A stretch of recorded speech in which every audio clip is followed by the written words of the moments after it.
आने वाले महानगर पालिका के चुनाव के ऊपर इसका क्या असर बैठेगा, क्योंकि राष्ट्रवादी कांग्रेस पार्टी और बीजेपी ने एक दूसरे का डट के विरोध किया शहरवासियों के सामने।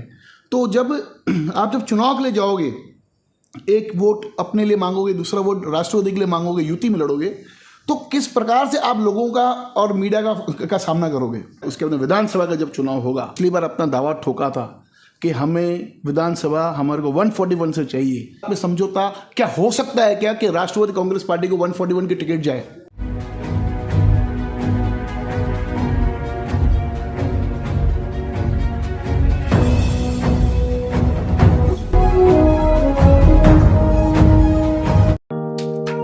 Neeraj Vinod Burani's Spacecraft Interiors. Your space, our craft. Experienced and professional team. No hidden charges. Luxurious designs. Follow us on Instagram. Spacecraft Interiors. Your space, our craft. आपकी प्रॉपर्टी है आपकी शक्ति। आपके सपनों को पूरा कीजिए लोन अगेंस्ट प्रॉपर्टी के साथ। चाहे हो आपका बिजनेस एक्सपेंशन प्लान या फिर पर्सनल ड्रीम्स और future plans, we have got you covered with our loan against property. आज ही Crystal Finance by Ajit Makhijani से संपर्क कीजिए। Easy process, minimum documentation, fast approval, hassle free door step process. आइए लेते एक मुलाकात भारतीय जनता पार्टी के प्रवक्ता श्री प्रदीप रामचंदानी जी के साथ। प्रदीप जी भी हाल ही में 2 दिन से दिख रहे सभी न्यूज़ चैनल के अंदर जो ये उठापटक की राजनीति, जिनका हर टाइम आप विरोध करते थे, जिन पे आरोप लगाया जाता था राष्ट्रवादी कांग्रेस पार्टी के साथ में, आज वो आपके साथ सत्ता में है, क्या कहेंगे इस विषय के ऊपर? देखिए भैया, ऐसी बात है कि 2019 में जब विधानसभा के चुनाव हुए, सही, तब महाराष्ट्र की जनता ने पूर्ण बहुमत से भारतीय जनता पार्टी और शिवसेना को बहुमत दिया।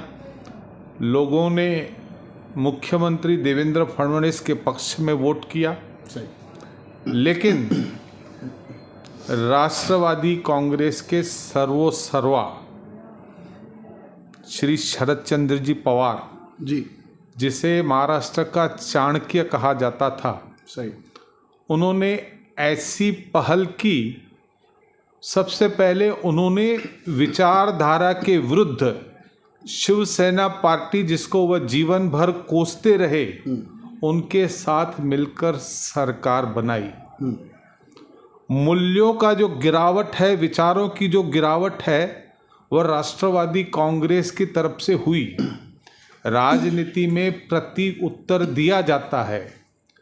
आज जब वह भारतीय जनता पार्टी के लोग कर रहे हैं, तो हम पर ऐसे आरोप लगाए जा रहे हैं कि हम विचारधारा के विरुद्ध जा रहे हैं। देखिए हाँ बोलिए। सबसे पहले यह सोचना चाहिए कि अपने आप को धर्मनिरपेक्ष कहने वाली पार्टी कांग्रेस पार्टी, राष्ट्रवादी कांग्रेस पार्टी, जब शिवसेना के छतरी के नीचे सरकार बनाते हैं और विचारों को तिलांजलि देकर केवल सत्ता के लिए लालियत होके जब सरकार बनाते हैं, तो भैया कहते हैं कि जब आप दूसरों के घर में आग लगाओगे, जब आपके घर में आग आएगी, उससे भी आपको निपटना होगा। जो बोओगे वही काटोगे। नहीं, देखिए ऐसा नहीं दिख रहा कि भारतीय जनता पार्टी में एक विचारधारा पार्टी है, तो यानी उन्होंने जो किया, आपने उनको उनके ही तरीके से, मतलब आपने विचारधाराएं छोड़ के और इस प्रकार की तोड़फोड़ की राजनीति करके उनको अपने साथ लेके कि उनको उप मुख्यमंत्री बना देना, कहीं वो जो गलती करे, सेम गलती अगर आप लोग दोहराओ, तो फर्क क्या हुआ राष्ट्रवादी कांग्रेस पार्टी और बीजेपी के विचारधाराओं में? देखिए, आपने हमारे जो अभी पार्टी में नए उप मुख्यमंत्री बने अजीत दादा पवार, उन्होंने हमारी विचारों को मान्य किया है। श्री आदरणीय नरेंद्र मोदी के प्रति उन्होंने जो वक्तव्य दिए कि देश विदेश में भारत का जो अभिमान हमारे आदरणीय प्रधानमंत्री नरेंद्र मोदी ने बढ़ाया है, उसकी भूरी भूरी प्रशंसा की। इसका अर्थ यह है कि वह हमारी विचारधारा से प्रभावित होकर हमारे को समर्थन देने को तैयार है। तो हम तो हर एक उस व्यक्ति को अपनी पार्टी में शामिल करना चाहते हैं जो हमारी नीति और निर्धारण और सबका साथ, सबका विकास और सबका विश्वास के तहत हम सभी को लेकर साथ चलने वाली पार्टी है। अभी देखिए, अभी कुछ नेशनल टीवीज़ के अंदर हमने ऐसे सुना कि इस स्टैंड के बाद में जो भारतीय जनता पार्टी ने स्टैंड लिया, उस स्टैंड के कारण शिवसेना शिंदे गठ कहीं ना कहीं नाराज चल रहा है। क्या कहेंगे? देखिए, मैं नहीं समझता हूं कि आदरणीय एकनाथ शिंदे का गठ कोई नाराज होगा, क्योंकि मुख्यमंत्री एकनाथ शिंदे बने रहेंगे और उन्हीं के नेतृत्व में, चाहे वह उप मुख्यमंत्री देवेंद्र फडणवीस हों या अजीत पवार हों, नेता हमारे एकनाथ शिंदे ही रहेंगे। इसमें कोई दो राय नहीं है, इसमें कोई नाराजगी का प्रश्न नहीं आता। अब मीडिया को कुछ मसाला चाहिए रहता है, चटपटा चीज़ें चाहिए रहती हैं, तो ऐसी बातें उछालते हैं। देखिए, आप हर टाइम आप मीडिया को दोषी खड़ा करते हो।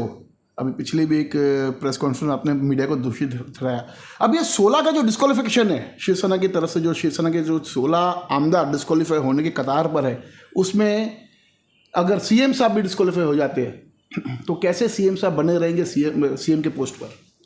देखिए, इन बातों का उत्तर नहीं दिया जा सकता है। जो चीज़ें अभी तक न्याय प्रविष्ट हैं, अध्यक्ष के पास हैं, उसका क्या नतीजा आएगा, इसके ऊपर आज जवाब देना मेरे हिसाब से उचित नहीं है। चलो, आते हैं प्रदीप जी भी उल्लासनगर की राजनीति के ऊपर। उल्लासनगर की राजनीति में इसका क्या फर्क पड़ सकता है? देखिए, उल्लासनगर की जहाँ तक राजनीति का सवाल है, मेरे हिसाब से अभी जो राष्ट्रवादी कांग्रेस के जो लोग हैं उसमें दो घड़े हैं। एक घड़ा तो खुलकर गंगोत्री का अजीत पवार के समर्थन में आ गया है, और जो दूसरा घड़ा है जिनके पास अध्यक्ष पद है, उन्होंने अभी तक अपनी जो चीज़ें हैं वो स्पष्ट नहीं की है। न उन्होंने अजीत पवार साहब के प्रति समर्थन दिखाया है, न विरोध दिखाया है, और वो काफ़ी पशोपेश में है कि क्या करना चाहिए। लेकिन समझ में यह बात आती है मुझे कि आने वाले समय में उल्लासनगर में मेरे हिसाब से विरोध करने वाले विरोधी की जो ताकत है वो बहुत ही सीमित हो गई है।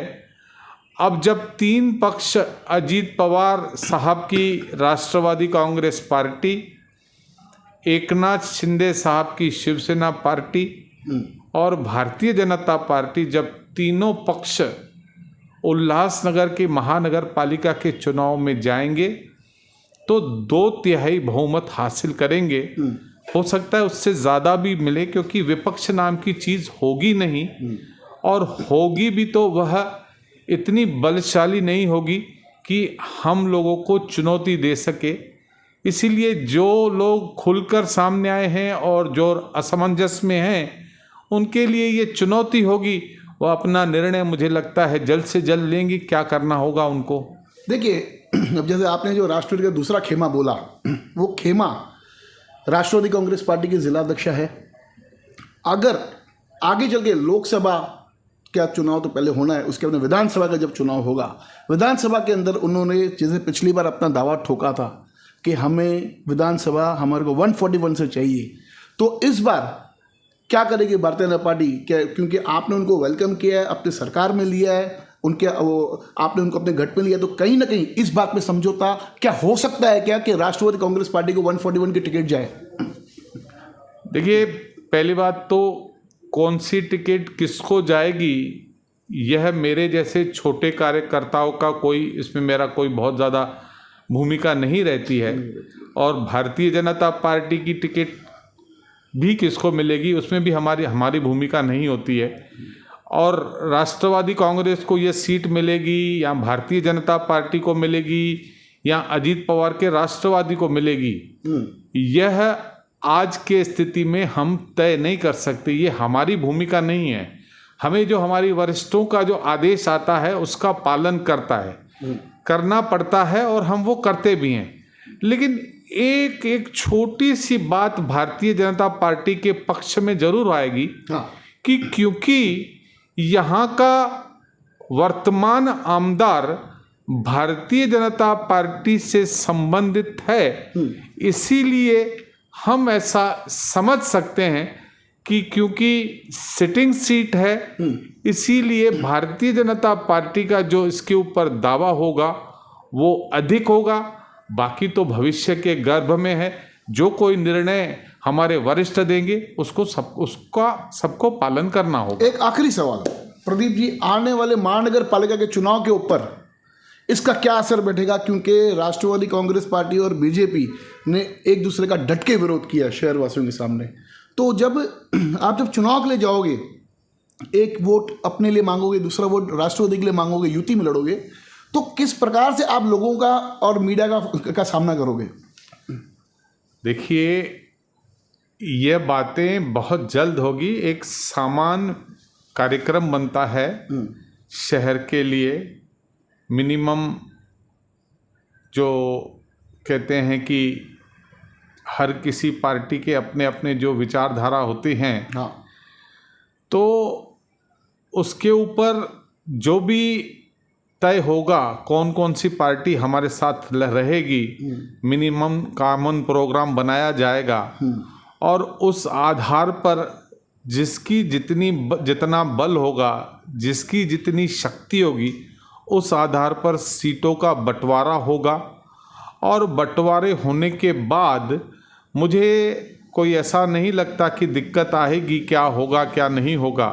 लेकिन अभी ये सब कहना बहुत जल्दबाजी होगी, क्योंकि अभी तक राष्ट्रवादी कांग्रेस का पक्ष उल्लासनगर में कौन किस तरफ है और कौन किस तरफ जाएगा, इसकी अभी तक किसी बात का कोई भी यहाँ पर खुला चित्र नहीं दिखा है। इसके लिए ऐसी बातों के ऊपर कोई भी वक्तव्य देना ठीक नहीं होगा। लेकिन इतना ज़रूर मान के चलिए कि भारतीय जनता पार्टी के साथ अजीत पवार जी का आने से भारतीय जनता पार्टी बहुत ज़्यादा मजबूत हुई है और मुझे लगता नहीं है कि उल्लासनगर में अब कोई हमारे सामने कोई बहुत बलशाली चुनौती देने के मेरे सामने दिखाई नहीं दे रहा कि कोई चुनौती देने के सामने उनकी कोई ताकत हो या कोई ऐसी चुनौती देने के लिए कोई खड़ा हुआ व्यक्ति हो। ऐसा मुझे कोई उल्लासनगर में इस गठबंधन के बाद नहीं दिख रहा। ये पूरी तरह से एक कहने का मतलब है कि भारतीय जनता पार्टी एक बहुत अच्छे मतों से चुनकर आएगी और चुनकर आने के बाद अपना महापौर भी बनाएगी और जो लोगों की समस्याओं से घिरा हुआ शहर है उसको इस बार बहुत ही गंभीरता से लिया जाएगा और सरकार के जरिए जितनी भी समस्याएं हैं उल्लासनगर की एक एक करके उसको छुड़वाने का प्रयास किया जाएगा। जल्दी लेंगे मुलाकात शिवसेना शिंदे गठ के नेताओं से भी और पूछेंगे कि ये जो घटनाक्रम हुआ है इस विषय के अंदर आपका क्या कहना है। आज राष्ट्रवादी कांग्रेस पार्टी ने सत्ता में बीजेपी और आपके साथ जुड़ी है, तो इसका आने वाले चुनाव के ऊपर क्या असर हो सकता है। धन्यवाद। देखते रहिए फिर से न्यूज़ चैनल।